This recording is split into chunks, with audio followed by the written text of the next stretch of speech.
Okay. Good afternoon, everybody. Welcome to this talk. Today, I'll be presenting our work, Polynomial Bounds of CFLOBDDs against BDDs, which just got accepted to TOPLAS. This is joint work with Professor Tom Reps. And now, the good news is the title is a takeaway. It's 95% of what you can get from my talk. And the next 15 minutes will be about the remaining 5%, which is the proof. Now let's start. First, let's go over some backgrounds and terminologies. Let's start with BDDs. Binary decision diagrams, or BDDs, are directed acyclic graphs, representation of Boolean functions. As probably you are familiar with this, I won't go into detail, but just clarify one convention is that we will compare against BDDs without ply skipping, which means even if a node has its true and false transition pointing to the same node, we don't remove it, like the two nodes in red box on the side. Next, let's move on to CFLOBDDs, context-free language ordered binary decision diagrams, or CFLOBDDs, are alternative to BDDs, but with a certain form of procedure calls. CFLOBDDs consist of groupings from different levels that form a hierarchical structure. The level 0 CFLOBDDs are just like BDDs for one Boolean variable. We interpret one Boolean variable and branch according to whether that variable is 0 or 1. And the CFLOBDD for higher levels, the groupings are, we don't interpret Boolean variables in itself, but instead, we perform two procedure calls to groupings at level L-1. And level L CFLOBDD contains one outermost grouping at level L, which is called the outermost grouping, serve as the entry of diagram, and have some other groupings at level 0 through level L-1 that support this hierarchical structure. And we can argue by induction that a level L CFLOBDD interprets 2 to the L variables, and thus it represents a Boolean function for 2 to the L Boolean variables. Let's look at an example. F x0, x1 equals, if x0 and not x1, then 7 else 5. The CFLOBDD is on the right of the slide. Let's see how we can get f10 equals 7. We start from v0, we take the green call edge to v1, and we interpret x0 and get to v3. We have two return edges from v3, but we have to take the one that matches the edge that we entered g0, which is the green edge back to v5. And then we continue, we get to g0 again and interpret x1. But this time, we need to take different return edge, which is the violet edge from v2 to v9 to match the call edge we just entered, g0. And at last, we can get the value 7. Now, since BDDs and CFLOBDDs are both capable of representation for Boolean functions, it's natural to ask how their size compare. For clarity reasons, I will highlight the BDD content blue and the CFLOBDD content green. In the original CFLOBDD paper, they point out that there are some Boolean functions. CFLOBDDs are exponentially smaller than any BDD. As you can see from the previous slide, the groupings can share their colleague, like V0 and V5 share both calls G0. So in the best case, when sharing is maximized, we know that each level can contain only constant amount of structures. Each time we double the number of Boolean variables, the size of BDD will double as well, but the size of CFLOBDD would only increase by a constant amount. So in these cases, CFLOBDDs are exponentially smaller than BDDs. But they didn't point out the worst case. What is the worst case? Can there be a family of functions, for example, CFLOBDDs are conversely exponentially larger than BDDs. Now let's consider one of the simplest case, which is we consider the same Boolean function and same variable ordering. There's one issue that we can imagine and notice in CFLOBDD is called the three-quarter depth duplication. When we interpret three-quarter of all the Boolean variables, we get to the middle vertices of the second collie of the outermost grouping. See the right picture in the blue box. And if these collies cannot share with each other, there are some kind of duplication, which means for each node in BDD, we have many different representations of that node in CFLOBDDs. And what's worse is that this description is not specific to the outermost level. This duplication can happen at every level. Will this duplication ever cascade or propagate, like shown on the slides? If this cascade, probably it will blow the size of CFLOBDD up exponential. Well, as you can anticipate, the answer to that question is a no. We will look at this question from another view. We pick a grouping with a CFLOBDD grouping at level L and assume some partial assignment alpha will lead the path to the entry of this grouping. And we interpret the same alpha in BDD B, it gets to a node N. At this point, N and G should be related in some ways. Let me explain about this. If we think of applying a Boolean function to a partial assignment, if we think in the way of like currying, we can obtain a residual function.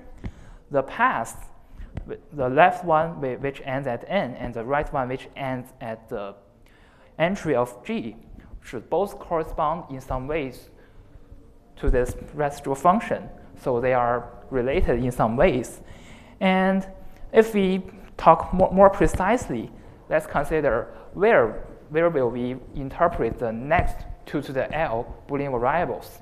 In CFLOBDD C, it's clear that we will interpret the next 2 to the L variables in grouping G and all the collies of G. And in BDD B, we will interpret these variables in a structure what we call BDD patch.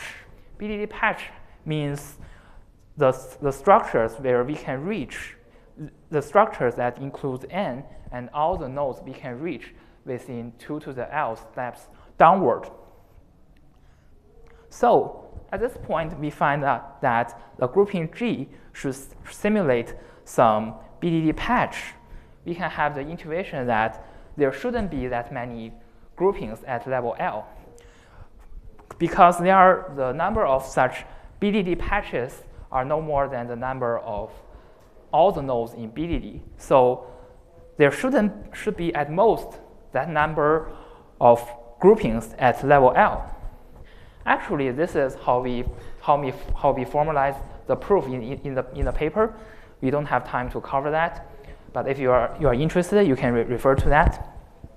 And let's see, this picture is a cascading of duplication, and see what's wrong here.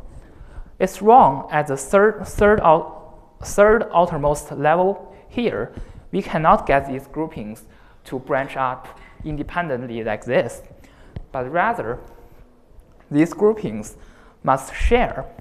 For example, the 3 blue collies, the 3 blue connections, they must share the same collie, because if we think of the BDD patch I talked about just now, we can figure out that they simulate the same BDD patch. So we can conclude about 3/4 depth duplication is that indeed it can happen at every level, but it happens independently at every level. So and the sharing prevents it from propagation. And if we look at this view, we find that we are looking directly into different levels. we do not say branch from the outermost grouping. We just look directly into level L and find that there are at most this number of groupings that can arise in level L. So we call it level locality. Now, actually, we can predict that it's a polynomial bound from the intuition just now. But if we do finer counting, we can get a more precise bound. Let's assume that B and C are BDD and CFLOBDD for the same function with same variable ordering. Then the number of groupings in C is a big O of B log B, and the number of vertices in C is a big O of B squared, and the number of edges in C is big O of B cubed. And we have also presented a tight instance in our paper, which means this is the best bound we can get. We can never get a better bound. So, as a conclusion, this paper figured out that for any function f, the BDD and CFLOBDD with same variable ordering, we can say that the size of CFLOBDD is big O B cubed, and we figure out this bound is tight with a tight instance. And there are some open problems that are more difficult. Like in this setting, we fixed the variable ordering. We let B and C to use the same variable ordering. But what if we allow CFLOBDDs to use some other variable ordering, like better variable ordering? Can we get a better bound? Like, can CFLOBDD be squared or linear compared with BDDs? I can imagine this would be difficult problems. And that's all for my talk. Thank you. Thank you for listening. Do you have any questions? Okay, any questions? So I have a question about this concept of variable ordering. So I'm just wondering, is it the case that the best variable ordering for BDDs is also the best variable ordering for CFLOBDDs? Or are there cases where the best variable orderings for each format are different? That's a good question. I think I can predict the answer should be not necessarily, because the key of BDD to become concise is not ordering to, say, reduce the amount of information we need to remember, but it's also about how we arrange these Boolean variables to get more sharing or reuse of substructures. Thanks.